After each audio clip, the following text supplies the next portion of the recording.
Mga ka-aray ko, this is na araw ko vlog. Welcome to my vlog guys. Ngayon, magandang gabi po sa inyo. Time check, 6:38 na. Tingnan niyo pong ganda.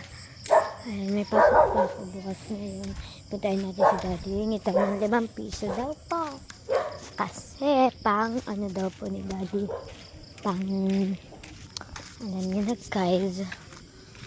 Pang yellow ni daddy kasi mahilig siya sa yellow mga ka-aray ko.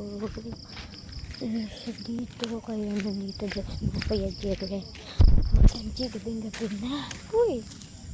Katakot guys.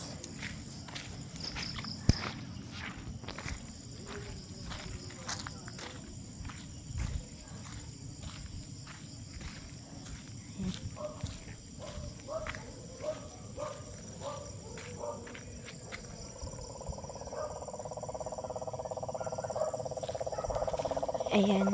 Kaya ako sinaraduhan guys kasi natakot ako. May narinig pa kayong ganun guys. Yun di ko alam kung ano yun guys. Pero, good vibes lang dadasal sa daan.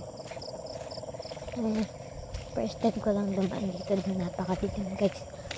Ay, hindi na nakita ko na siya guys. Nagpaalam na tayo kay kuya. Dito daw po siya. Ito yung ginagawang bahay guys. Dito din sa kabilang bahay guys. Sorry kung sobrang dilim, pero yung sobrang dilim talaga guys, hindi na talaga makita yung daan. Ay, mga ang ano pa guys, sobrang aray ko. Aray, naano ko ng kahoy lang guys. Ingay guys, ang ingay dito. Hindi tayo na 5 piso lang guys. Nandito na tayo sa bahay na ito. Ay, nandito tayo sa inuman. Guys, binigyan ako ng 400 ni Ninang. Tsaka ito bigay na sa Ate Kriste. Ay, nakapagpera.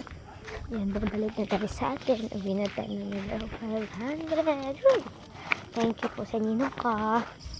Yan guys, takot ako. Pero maraming salamat po ulit. At ay, tawa po ako dahil ay, ang ingay dun guys.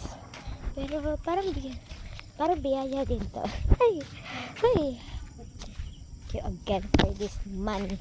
Ngayon po ako nakahawak ng 500 guys. Nag-iin ng million dun guys. Ito sa mga Papa Joel. And this is ang tindahan dito. Ayan. Sabi ko pala nandito tayo sa bahay. Ayan po, uwi tayo, malapit na. Dito muna tayo kasi ito. Ayan, nakauwi na tayo.